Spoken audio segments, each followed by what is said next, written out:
Good morning friends. তো আজকে সকালে এবার আমরা বেরিয়ে পড়েছি, দেখা যাক কোথায় কোথায় ঘোরা যায়। তো আমরা লেট, সেটা আবার অবস্থা দেখি বুঝতে পারছি। Late late mister late.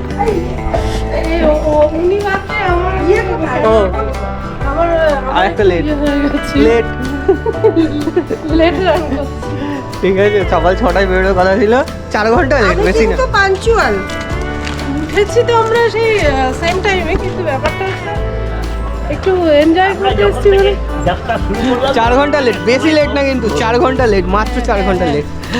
না না, লেট হয়নি, আমাদের এখন থেকে সময়টা শুরু হলো। ও আমাদের ঠিক আছে। দীঘা থেকে ঘুরতে গেলে প্রধানত দুটো দিকে যেতে হয়, একটা হচ্ছে নিউ দীঘার দিকে আর একটা হলো ওল্ড দীঘার দিকে। আজকে আমরা যাব ওল্ড দীঘার দিকের স্পটগুলো, সাথে এনজয় করব মেরিন ড্রাইভ রোড। দীঘার এই যে মেরিন ড্রাইভ রোড, এটা কন্টাই থেকে ওল্ড দীঘা পর্যন্ত পুরো সি বিচের ওপর দিয়ে রাস্তা বানানো হয়েছে।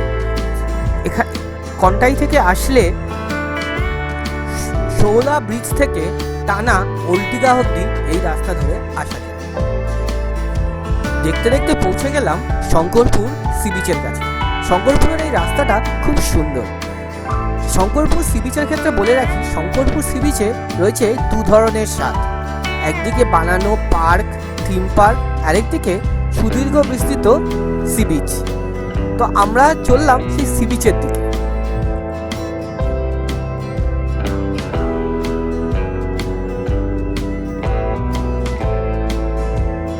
দীঘা সম্বন্ধে আরও অনেক কিছু জানতে চাইলে, আরও এ করতে চাইলে দেখতে পারেন আমার পুরনো দীঘার ভিডিও।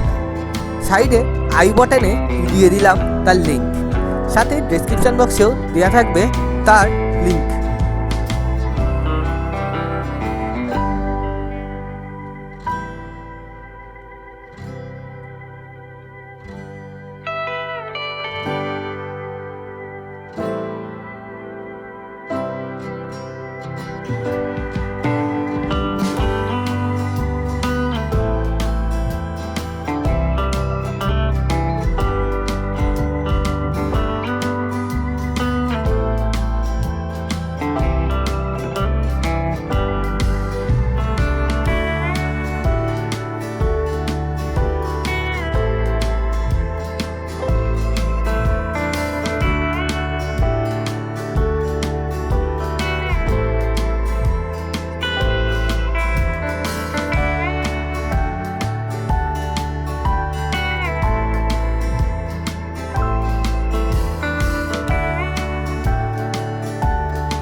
তাজপুর থেকে শঙ্করপুর হচ্ছে আপনার 5 কিলোমিটার, আর তাজপুর থেকে মন্দারমণি হচ্ছে আপনার 10 কিলোমিটার। তারপরে বেশ রিটার্ন হয়ে আমরা যাব সোজা মোহনায়, 3 কিলোমিটার মোহনা। নাই মন্দিরটা বাদ দিয়ে দিলে, নাইকালী মন্দির মাঝখানে আছে, ওটা দেখে যাব। তো আমরা রয়েছি এখন জলদা ব্রিজের ওপর। এর নিচে বিস্তীর্ণ এলাকায় চলছে শুটকি মাছের চাষ, আর ওই সামনে হচ্ছে জলধা নদী, আর এটা হচ্ছে জলধা ব্রিজ।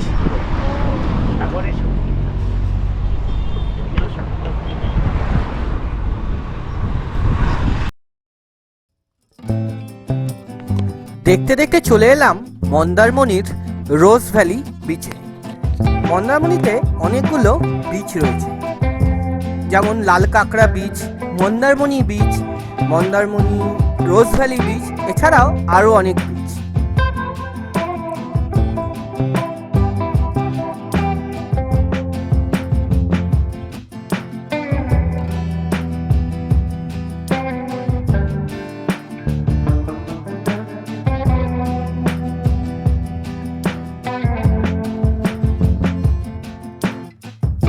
প্রিয়জনের সাথে একাকী এসে একটু রোম্যান্টিক মুহূর্ত কাটাতে চাইলে মন্দারমণির রোজ ভ্যালি বিচের কোনো তুলনা হয় না। সাথে চাইলে আপনি যদি দীঘা থেকে এখানে আসেন, চাইলে এখানে রয়েছে বিচের ওপর বসে খাওয়া দাওয়া করার ব্যবস্থা। সেখানে সেরে নিতে পারেন আপনাদের দুপুরের খাওয়া, আর থেকে যেতে পারেন অনেকক্ষণ, সেরে নিতে পারেন সমুদ্রের স্নানটাও এখানে। মন্দারমণি সি বিচে রয়েছে নানা রকমের অ্যাক্টিভিটি, যেমন বোটিং করা যায়, এখানে হর্স রাইড করা যায়, চাইলে এটিভি করে ঘুরেও আসতে পারেন। এছাড়া সবথেকে সস্তার টোটো করে পুরো বিচটাও ঘুরে আসতে পারেন।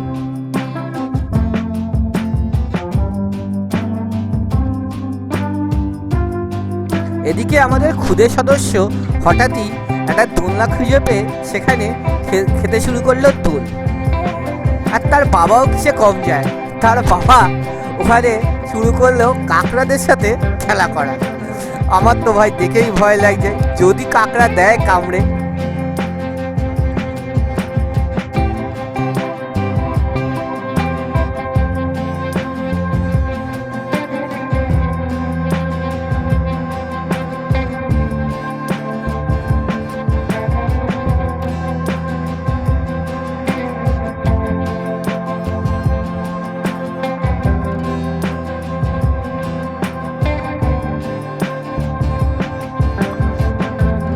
এরপর আমরা চললাম তাজপুরের সমুদ্র সৈকতের দিকে।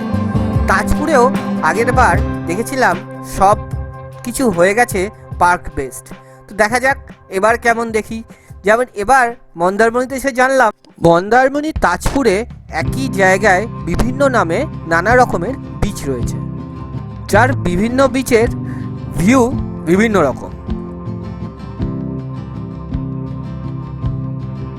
এই মুহূর্তে আমরা এসে পড়েছি তাজপুর সি বিচে।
তাজপুরেও যেমন সুদীর্ঘ বিস্তৃত বিচ এবং মনোরম দৃশ্য রয়েছে, তেমন রয়েছে এরকম পার্ক টাইপের সাজানো তাজপুর।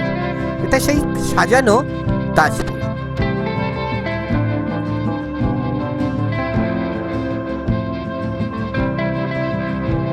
এছাড়াও তাজপুরে রয়েছে আরও একটা বিচ যেখানে যাওয়া যায়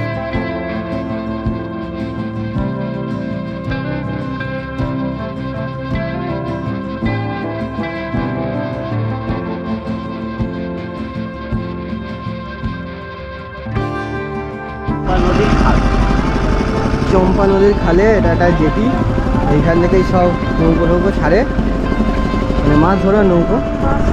আর আমার সামনে এই যে বরফ, এইগুলো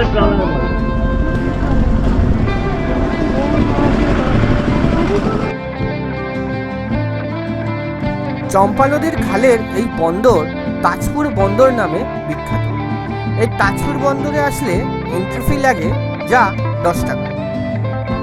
সাধারণত তাজপুরের যারা ঘোরে তারা এই তাজপুর বন্দরে ঘুরতে আসে না, কিন্তু এর ভিউ আর মাহাত্ম্যটা অন্যরকম। তাজপুর বন্দর থেকে মাছ বিভিন্ন রাজ্যে চালান হয়, আর বিভিন্ন রাজ্য থেকে চালানি মাছ এই তাজপুর বন্দরের মাধ্যমেই ওয়েস্ট বেঙ্গলে ঢোকে।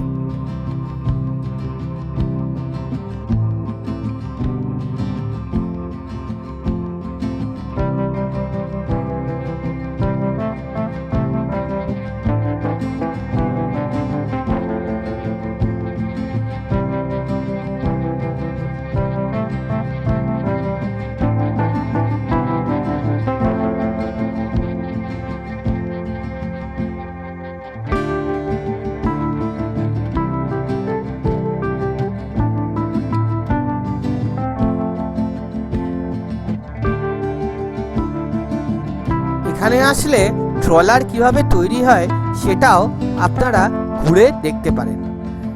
সাথে এক নাবিক বন্ধুকে বন্ধু বানিয়ে দেখে আসলাম তাদের ট্রলারের ভেতর, যদিও যেহেতু ছবি তুলতে পারমিশন দিল না তাই সেখানে কোনো ছবি নেই, তবে বুঝতে পারলাম তাদের কষ্টটা।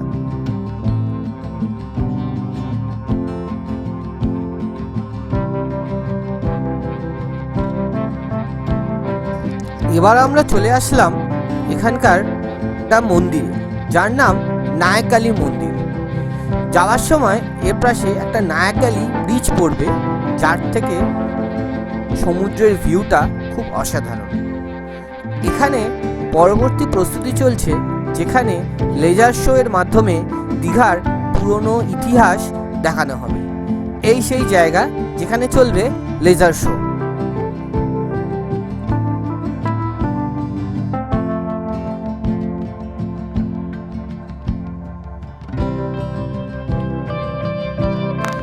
মেরিন ড্রাইভ রোড ধরে জুনপুট থেকে দীঘার দিকে এলে বা দীঘা থেকে জুনপুট গেলে এই রাস্তায় উপভোগ করা যায় যেমন বে অফ বেঙ্গল, তার সাথে অপূর্ব সুন্দর ব্যাকওয়াটার। বর্তমানে